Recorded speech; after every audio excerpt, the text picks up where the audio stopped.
Let me welcome all of you to Chat with Matt. I've been trying to come up with interesting speakers. Lindsey Pollak will be joining us as a published author. I've given you a little background on her, and I think you'll enjoy what she has to say. We had a conversation earlier in the afternoon, and I think we're going to have a very interesting conversation. I'm going to let Lindsay do her own introduction. I've been introduced many times, and the people who introduce me usually do a terrible job. So I think it's better to be in the right hands, and we're going to introduce you to Lindsey Pollak. Lindsay, welcome to Chat with Matt. Thank you so much, Matt. I'm delighted to be here. Thanks everyone for taking time out to spend a little time, and I look forward to the conversation. Probably the most important piece of my bio or background is how I know Matt and Peggy Budd. I went to school in Norwalk, Connecticut with their daughter, Melissa, and was super thrilled when Peggy reconnected with me a few years ago on LinkedIn, I believe. So I'm a native of Norwalk, thank you. I went to Yale University undergrad, so stayed in Connecticut. I went to Australia for graduate school on a Rotary ambassadorial scholarship. So sponsored by a Rotary Club, and I wasn't sure what to study, but my mom had had her own business as a small business coach and was very involved in a lot of the entrepreneurial women's ventures in the 90s. So I ended up doing a thesis on women's entrepreneurship. And when I came back to the US in the late 90s, it was the .com era. So I got a job at a magazine called Working Woman magazine, if anyone remembers Working Woman. They had launched a new website, and I started working there in 1999. And because I was in my early 20s, I focused naturally on kind of young women in the workplace. And when that .com crashed and burned, as they all did in 2001, I started freelancing on women's career issues and giving little workshops to college students and kind of my own little career coaching business. And while I was job hunting to try to get another media job, I ended up sort of accidentally starting my own business in 2002 as a speaker and freelance writer on entry-level career workplace issues. And that kind of coincided with the early days of professional social networking. So I know Matt and this organization has expertise in more traditional networking originally, but I eventually caught the eye of LinkedIn and served for 6 years as an official campus ambassador for LinkedIn. So they sent me all around the country teaching LinkedIn to college students. And that's when I wrote my first book, which, you know, Matt, I just so happen to have my books right here, just in case you were going to give me the opportunity to mention them. I wrote my first book, Getting from College to Career, which is now in its second edition, and spent about 10 years helping college students build their own career success through a lot of campus speaking. And then as I got older and college students got older, I wrote my second book, Becoming the Boss, for young people, also known as Millennials, to advance in the workplace.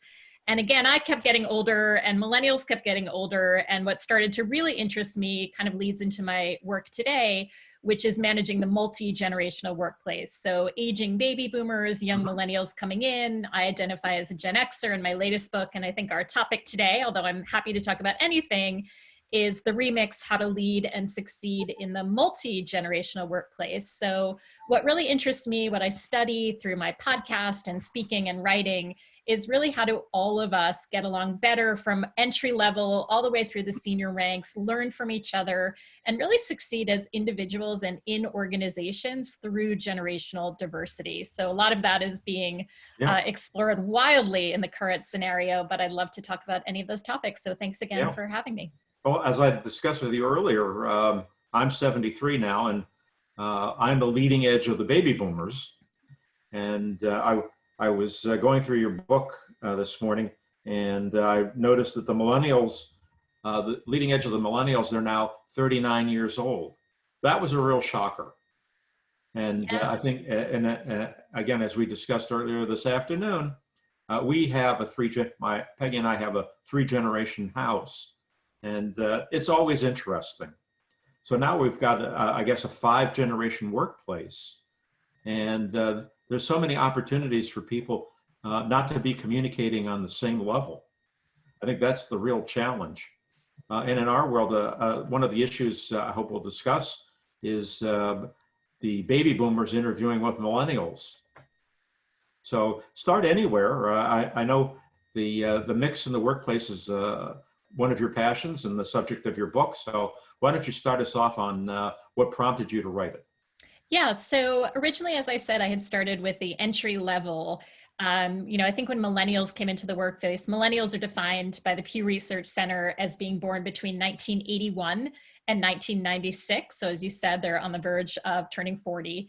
And this generation really baffled a lot of other generations, primarily because of their status as digital natives. So they were just so comfortable with technology. And frankly, I think the difference between my generation, Gen X, born between 65 and 80, and millennials, which would be my younger siblings, is when I entered the workplace, and tell me if any of you relate, I was ambitious and hardworking, but I didn't have a skill that my bosses didn't have. Whereas millennials, and now Gen Zs who are coming in, who are born 97 and later, they have these incredible technical skills and social media skills that have real value.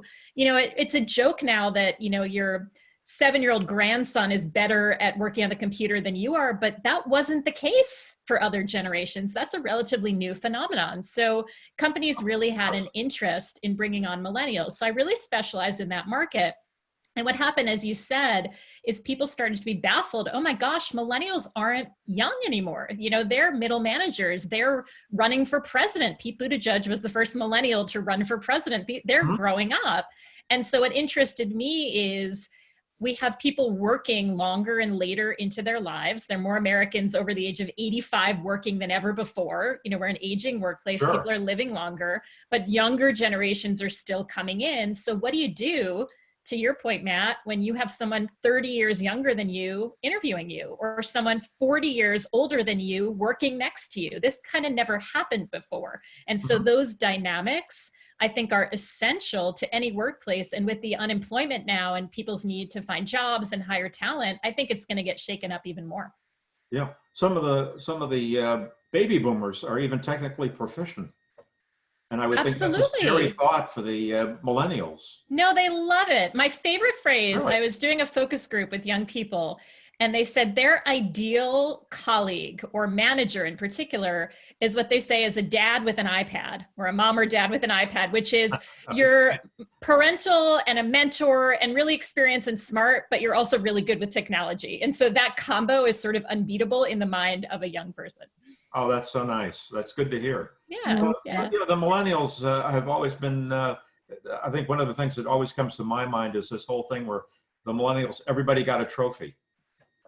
They had baby boomer parents who were helicopter parents for the most part and cleared the path for them, or snowplow parents who always were clearing the path for them. Pushing the way. How does that, and then I don't want to forget the 2008 recession, where a lot of people graduated from college suddenly couldn't find work. So it's just a very complex thing.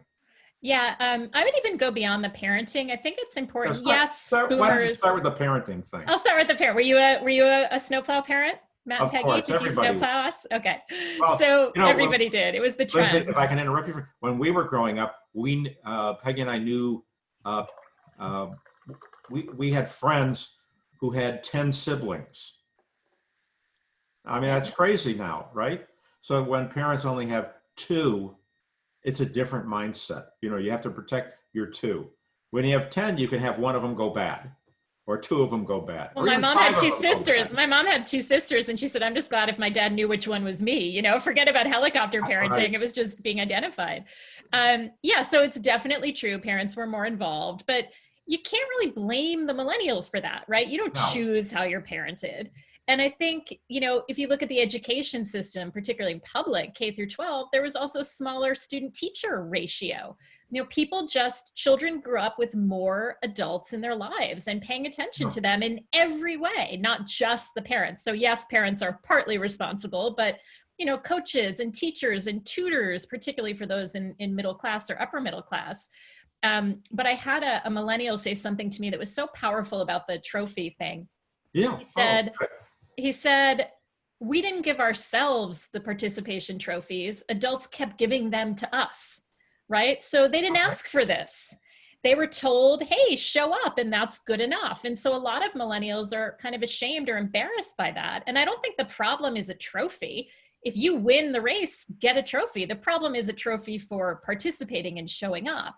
And so what happens is a lot of them say, I want to be recognized for my achievements, but I was told for my whole life until I went to college that that's the way the world was. And so the positive, I think, is for anyone on the call who manages young people, they don't come in expecting their boss to be mean or a jerk or an adversary. They often look to their bosses to be parents or mentors or coaches because they're so used to adults around them being supportive. And so I think if you can reframe it that way, it's a really positive way to look at that dynamic. So it's kind of a surprise when a boss isn't parentally oriented. Well, I think the challenge to a lot of bosses is they didn't think they were supposed to be, and they don't necessarily want to be, or that's not how they learn to be. But it's really effective if you're managing young people to coach them and mentor them and guide them. They really crave that. Yeah, but Lindsay, do you think that there is a difference between being a parent and a coach? If I'm a coach, I'm going to, which is what I do and you do, we're going to expect reflectiveness. We're going to expect people to work with us. As a parent, we just tell. So do you think the millennials really want these people to tell them, or do you think you want them to coach them? That, to me, that's a fine line. So I think if you're having this conversation, you're probably already a really good manager if you're thinking about those distinctions. I think probably, and I'll answer it really honestly, I think what they need is coaching, which is, I'm going to give you some rope. I'm going to, maybe throw you in the deep end. I'm going to, maybe give you some tough love. I think what they think they want often is the parent, which is tell me exactly how to do it. One of the things I say, and not in a negative way, but I think in many ways, millennials are sort of a worksheet generation where they were used to adults saying, here's exactly how to do it. Here's how to get the A. Here's the Easter egg on the video game. Here's the trick. And you can do it. And so I think one of the hardest things that millennials tell me happens to them in the workplace is when a boss gives them a blank sheet of paper and says, figure it out. But I think to your point, Peggy, the coaching method is to give you the blank piece of paper and say, I'm not going to give you a lot of direction. I want you to figure it out. So you have to at least frame it for them. But I think a lot of millennials were flailing because until they were adults, most of the grownups in their lives kind of told them exactly what to do. And in a way, I think we did them a disservice. And just to finish the thought, with Gen Z, who are now being parented by my generation, Gen Xers, there's a feeling that because of the global financial crisis, which a lot of Gen Zs were little kids, and now the class of 2020 are Generation Z, that in fact, they're going to develop a resilience and a sort of self motivation that millennials maybe didn't have the opportunity to develop because they weren't in such tough times. So there's some really, I think you're watching a generation being formed literally in front of our eyes because of what's happening in the world right now. So it's really fascinating from a generational perspective. That's great. And so how do you explain your self-motivation? My self-motivation? Yes. Look, there's personality, right? There's personality, there's birth order. The blank sheet of paper. I'm a Gen Xer, I'm not a millennial. There's parallels. So baby boomers parented millennials. So they're quite similar, very optimistic, often very community-minded, often very social. I'd call them more extroverted generations, so to speak. Xers, traditionalists or silent generation, I think are more similar to Xers, who I think are going to be more similar to Gen Z. We're smaller generations. We came of age in tougher economic circumstances. I think there's a lot of parallels there. And in fact, a lot of people are comparing these young kids today, who they're sometimes calling coronials, if you want a new term, the coronavirus generation are being called coronials. Well, we have to come up with a new term. Yeah, it's not very appealing, but that they are going to be similar to the greatest generation who grew up with the Depression and wartime and had to deal with that. And Xers had, the recession of the 70s, kind of tougher times, smaller generations. So you see a lot of a generation being formed in these really tough moments. And when it happens to you as a child, You watch your parent lose a job, you watch, your parents lose their home. It's a really, really powerful thing. I remember growing up in Connecticut in the 80s, all of those downsizings and people's friends losing their Sure. parents losing their jobs, that impacts you. And so I think some of my self-motivation is, I don't want that to happen to me. I'm going to fight. And so I think you're going to see that in these Gen Zs. Yeah. So we talked earlier about interviewing. Mm-hmm. So, you'd think this has never happened before. And I kind of always try to tell people the world actually wasn't invented yesterday. It was invented a long time ago in the early 2000s when the dot-com era, they were the chief financial officers who were members of my network were interviewing with people in their 20s who had done an IPO and started a new company. So we were there for adult supervision. We tried to tell them that it was actually cash and not eyeballs that made a business work. So, this whole thing is going on again. And what advice would you have for our members who are generally well over the age of 40 on interviewing with people who are much younger? So age discrimination is very real, and I hear about it all the time. And yet, when I interview, and granted this is more anecdotal, but when I interview young leaders and talk to recruiters, Yeah. often they are not thinking about age and say, and again, this is just what they tell me, that it's often the candidate, the older candidate, who says something right off the bat, like, I know I'm probably too old for this job, or you probably don't want to hire me. I probably remind you of my mom, your mom or your dad. That often they put themselves in that position before it even occurs to the younger person, who often thinks, can you do the job? Is there something I can learn from you? So, obviously age discrimination is very real and very serious, but often I think if you come in with the attitude that you're ageless, one of my favorite terms, forget about coronial, my favorite term is perennial, which is that you are of all times, that you want to be with it and current and contributing for your whole life, even if you're 100 years old. That, I think, is the attitude that young people want and expect from older employees. So it's not to come in and say, I'm so hip and cool, but to say, I'm here, I want to contribute, I love the mission of the business. Then I think age becomes less prominent. Well, I like the word perennials. Isn't that great? Very much. And I just totally agree with you that oftentimes candidates come in and they have in their mind that they're too old. Mm-hmm. And they communicate that. Yeah, I tell people when I talked and coached clients and they come up with that, I say, you are giving, even if you don't say the words, that nonverbal communication that, well, I know you think I'm old, however, I'm applying for this job. I think that if they took that off the table, the older people, and didn't feel that there was age discrimination, I think that age discrimination would be, it's going to be there. There's always discrimination, but I think it might be less if they come in with that attitude that I bring something to the table, I can do something.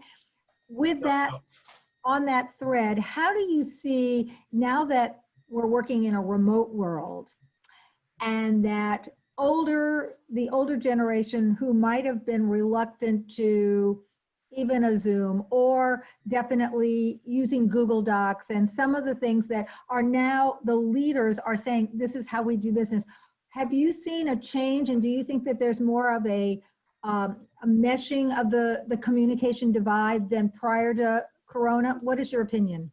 Yes. The title of my book, The Remix, is based on a remix song that you need to mix the classic ways of doing things with the modern ways. And I think this Zoom culture that we're literally on right now is such a beautiful example of this, because my favorite thing about it, my dad is 73 years old. He is retired from teaching. He would never in a million years have used Zoom, but it's the only way he can communicate now. So guess what? He did it. And it's just taken away any ability to say no. You just have to do it. And you know what? He's doing fine.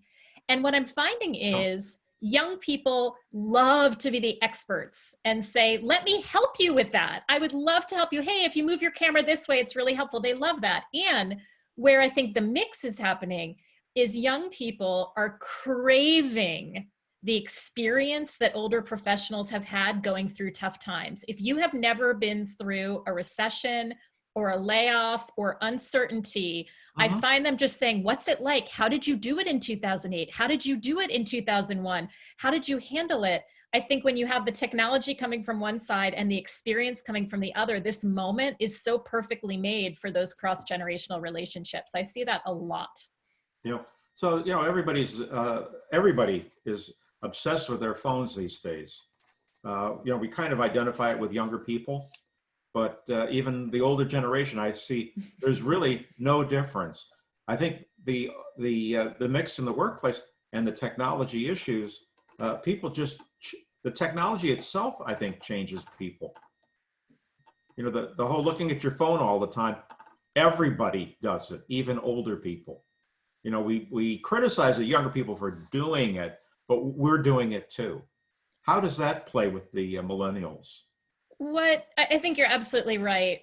The challenge I'm seeing is, 50 years from now, will we all probably be mostly on our phones and video calls? Maybe. It's going in that direction. The problem is right now, today, we are still digital and real life.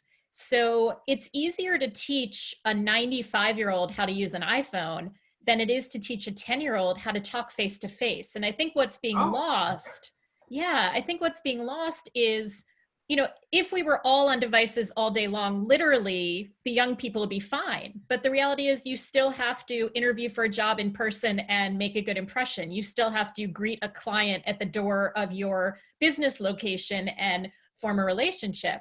And because a lot of older professionals think of those skills as common sense, how to talk to somebody, how to shake a hand, they're not teaching that stuff. I was just a couple months ago, I was at a retail bank in Massachusetts, and the young people who were tellers, who were high school graduates, so they were very young, maybe 18, 19 years old, they didn't know how to put somebody on hold on the office phone.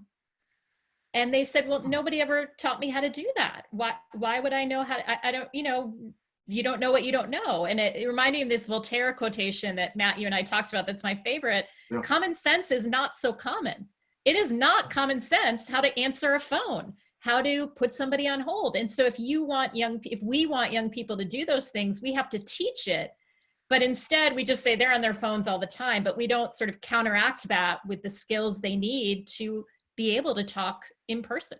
Yeah, Lindsay, it's very interesting how younger people, all younger people are communicating more, but in a real sense, communicating less. I kind of disagree. Okay. I think there's a criticism of young people that their relationships on social media are not authentic or intimate. Okay. And when you actually speak to young people, particularly the Gen Zs, the younger, what they say is, how dare you judge my relationships based on your definition of what intimacy or authenticity is? I think I'm building just as deep relationships online. I mean, people complained about this when the telephone was invented, right? Nobody would ever have a real relationship because now we're just going to talk on the phone. So I think they have found ways. Yeah, I think they've found ways to use technology in a way that is very intimate and authentic to them, and they've adapted to it. So I think there's some nuance there. Yeah, I kind of agree with you. I think our networking group is national. Mm-hmm. And I can tell you there are lots of members of my networking group who have strong relationships with people they have never met. And sometimes you don't really know that you haven't actually met them, especially with Skype and now Zoom. I have met you, but I haven't seen you in a long time, right? But a long time. Met you, and it's just like you're sitting across from me. I mean, that is really a cool thing. And I don't know that in my brain, I know that a few months from now, that I have not actually met you. Yeah. Peggy, were you going to say something? Yeah, I was going to say, I liked your idea of the digital and real life. And I think that with Zoom and the different video platforms that everybody of all generations is being expected to use, and their children are being expected to use it, even the way we're living out in this new coronavirus world, that I think maybe that's also closing that that generational gap. What do you think? Because people now are going to have to do business, and as Matt just said perfectly, he's going to feel like he just saw you, even though we weren't in the same room, because we have a face-to-face connection. Very different than if we'd been on the phone. It's so interesting. I have an 8-year-old daughter. She's in 3rd grade, and observing her using Zoom has been really interesting because the first week she got on a Zoom with her friend, and at a certain point she told her friend to hold on, and she kind of came and whispered in my ear, "I don't want to talk anymore. How do I end this?" She had no idea how to end a call, right? And she knew how to do that in person. So it's sort of making me realize there are lessons and protocols and etiquette to this that have to be taught.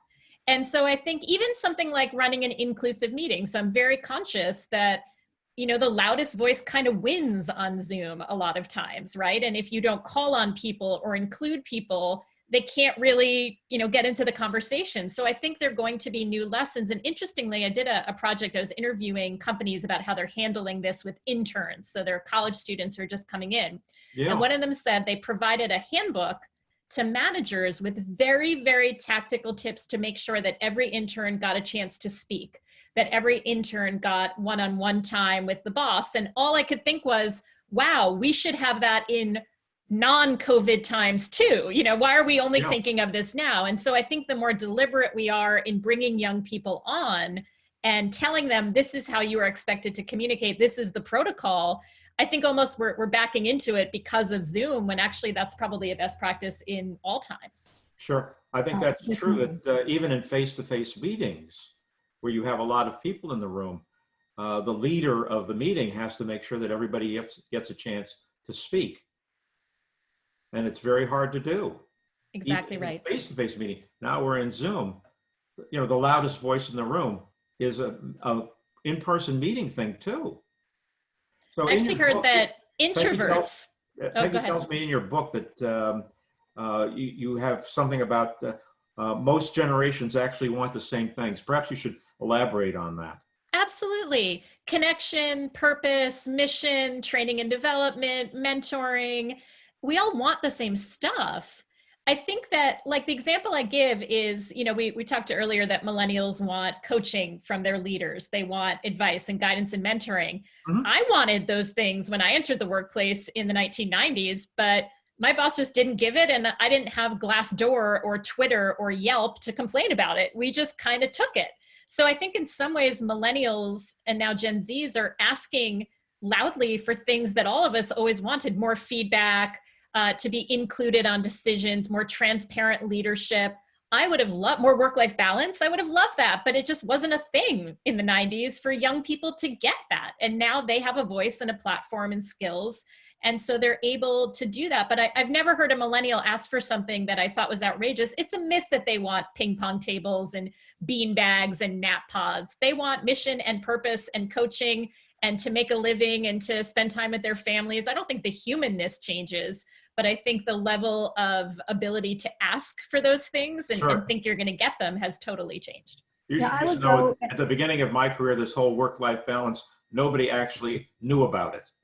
It wasn't a thing. It wasn't a thing. I think it wasn't a thing because thinking about how we had grown up, our parents were coming out of the Great Depression, were so thankful that they had now had a job and that they had an income, that we were afraid that if we asked for these things, which I would go to say are best practice, whether it's as far as a worker, or, a boss and somebody beginning a job, it's best practice to mentor and teach, because nobody comes in knowing it all, just like a teacher has to do certain things. But we were afraid, as you said, our generation and the next generation, we were afraid to ask for this, because maybe that would mean if that's what you want, there's the door. Mm-hmm. Yeah. So we're going to wrap up here, but what other things, what did I forget to ask you, Lindsay? Oh gosh. I think my favorite thing to be asked is, well, what do we actually do about this, right? So how do you think about this? And we So, can go over a few minutes. oh, good. Okay. And if there are any questions, I'd love to take them, or you I can connect promise with we won't me. go to commercial. Okay, good, good, good. So two thoughts. One is, I think it's really important for any professional to have a multi-generational network. So I'm a really big fan of spending time with people of other generations. Most of us have friends and colleagues who are pretty much in the same generation that we are. So I'm a fan of what we tend to call cross-mentoring or co-mentoring, which is having conversations not just with your family, but with professionals of other generations. I think it's really valuable. And a lot of CEOs now have Millennial and Gen Z mentors where they try to meet regularly to get that voice. And the second takeaway to our discussion about communication, which is where the generational clashes often happen, is we can't make assumptions about how people want to communicate. You know, you mentioned a lot of baby boomers love technology. A lot of millennials and Gen Zs complain to me because they say, my boss thinks because I'm young, all I want to do is text, but I actually would love to go out to lunch with him and talk in person. So a practice that I've adopted is when I meet somebody or connect, I always say, what's the best way to communicate with you? What is your preference, right? How do you want to meet? As opposed to always assuming that an older person wants me to talk really loudly and slowly and a young person wants to text, right? It's not true. So build your multi-generational network and ask people and express your own opinions about how you want to communicate. Yeah, when I communicate with people, I have a search practice, and when I communicate with people, I have a list, a priority list of communication approaches. So Great. I will send them an email, and then I will call them to make sure they find my email. If they don't respond in a New York minute, I will send them a text message, because they always respond to the text message. I'll tell you a really quick story. I had a client who worked at a sleepaway camp, and she was the director, and we were doing some work on recruiting counselors, young talent. Mm-hmm. And I said, what's the best way to communicate with you? And she said, you're going to laugh, but she said, I work at a camp. I'm not at a desk. I can't answer a phone in front of the kids while I'm working, but I'm on Instagram all day because I'm constantly taking pictures of the kids and posting them for the parents. So if you really want to reach me, direct message me, DM me on Instagram, because that's how I'm going to get it fast enough. And I love that she made it really practical in her professional world. That was the most effective way to get in touch with her. And that makes total sense. Even though as a professional, I would think, well, that's not professional, but it made sense. And that's the world we live in today. Yeah, when you said camp, I thought she was going to say smoke signals. Yeah, well, yeah, that would work too. Does anybody have questions? This has been great. Do we have any questions? I think we can impose on Lindsay for a few more minutes. Anyone have questions out there? Well, we're not going to have radio silence for any length of time, so you have to ask questions. Peggy, you must have another question. I know you've read all of Lindsay's books. Well, actually, only 2 out of 3, but I read your blogs a lot, and I think you have a lot of information. I do have a question, something that I'll bring this up, something that you wrote in a blog that I read recently that I didn't necessarily agree with, and I'd like your opinion. Okay. Yes, so we can have something controversial. You talked about the fact that when people are on Zoom, and I understood your reasons. You gave reasons why some people don't want to turn on their camera. Mm-hmm. And yet, from my perspective, I think when I'm on a Zoom call and somebody doesn't turn on their camera, it makes me kind of be suspect. Are they just trying to pretend to be there and are doing something else, or maybe aren't there? And so if everybody else, it's sort of like, if everybody else is here, why aren't you? Kind of talk to that. I know what you said and you can share that. And then I don't think it's right. I think that they shouldn't have a pass on it. You tell me. Yeah, I'm glad you brought it up. It's a really important point right now. So it's a very complicated, my reasons are complicated. So I agree with you. In an ideal world, we should all be on a level playing field, that we have to have our cameras on. The problem is we're not in an ideal world. And I'm very sensitive, given the demographic I tend to work with of students and young people.